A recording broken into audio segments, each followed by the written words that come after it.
Welcome back to the How's Business Podcast. I'm your host, Dale Buchanan. This is part 2 of the sales process. After you've built rapport and you've asked them some questions and then asked deeper questions and then even more questions, now you're going to start to tie in their needs to what it is you can offer.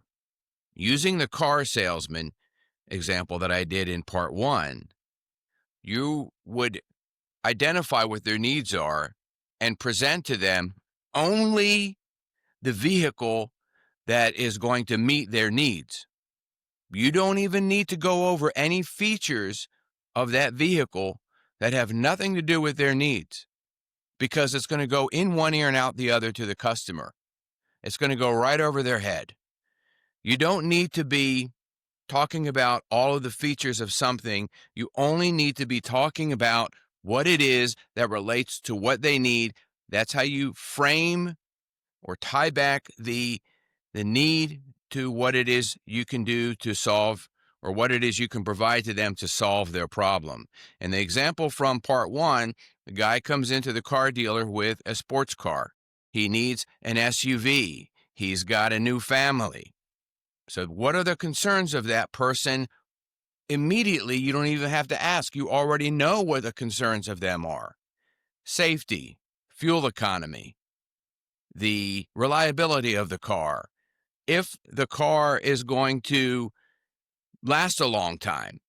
These are all things that you need to consider are already a given without even asking the question. You don't have to ask the question to the prospect. Do you value reliability? Of course they do. That's why they came in to buy a Toyota or a Honda or an Acura or a Lexus or something like that. That's why they came to your dealer, because they value reliability and dependability. That's a given. You don't have to even get into that. I'm going to use another example of apartment management, apartment community rental, or salespeople in an apartment community. Somebody comes into the apartment community and they want to look and tour a one-bedroom apartment. The first thing the rental agent should be asking that prospect is, where do you live now and why do you want to move? Because they're going to tell you exactly what you need with that one question or two questions. They're going to say, it's too noisy and I'm tired of my neighbors making noise and the managers don't do anything about it. So my lease is up and I'm going to be moving. That's great information. You don't even need to go over the granite countertops and the hardwood floors and the pool and the pickleball courts or anything else. Now, you can touch on those things, but it's not going to make a difference in the sale. That's not going to sell the property. Here's what's going to sell the property. You take them for a tour and you come back and you say, I've got 5 units available, but I have one that's perfect for you. It's on the 5th floor and it's on a corner. That way you have nobody underneath, you have nobody above you, and you only have one person next to you. This is the quietest building on our property.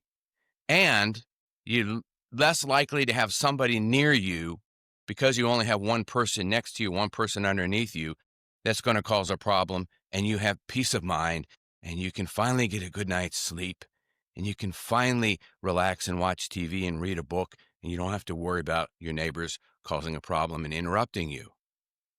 And then you need to watch that person's face light up. And they say, well, you know what? This is a little more expensive than the others, but you're right, and it's worth it, because you listened after you asked the questions, and you framed that to meet their needs. Their needs were peace of mind, quietness, and you achieved that goal by telling them exactly what they need. You didn't even focus on the other 4 available units because they weren't going to meet their needs. They were on the 1st, 2nd floor, 3rd floor, and that wasn't going to be good for that prospect. This is why asking questions is important. This is why building rapport is important, so that when you get to this point and you present them with what it is that they asked for specifically, then you eliminate the opportunity for them to come back with a lot of objections. Now, they still might come back with objections, and we're going to get to that in part 3. But you see how the process flows. Again, in review, greeting somebody, building rapport. And when I say building rapport, you don't have to do it a lot. If somebody calls me for dog training and they say, and an intake form on the website that they filled out on my website says they have a Labrador retriever, all I'm going to do is say, oh, I had a white lab, a yellow lab for 12 years. Best dog I ever had. That's enough to build enough rapport so that they can trust you. You don't have to go for 5 or 6 minutes of trying to connect with them. It's just very quick and one little thing that you can relate to them. If you're selling cars, you say, hey, that's a BMW. I had a BMW 2018 M3. Great cars. That's all you have to do.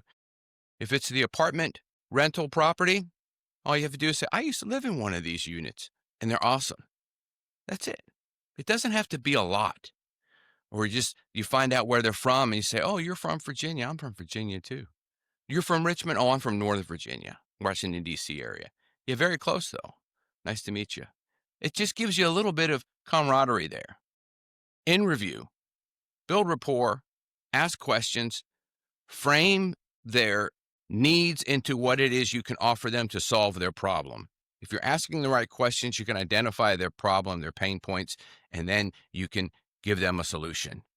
In part 3, we're going to go over handling objections.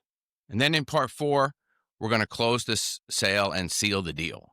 Subscribe to this podcast on YouTube, and you can listen to the audio version on all podcast directories. It's the How's Business Podcast with Dale Buchanan. Have a great day.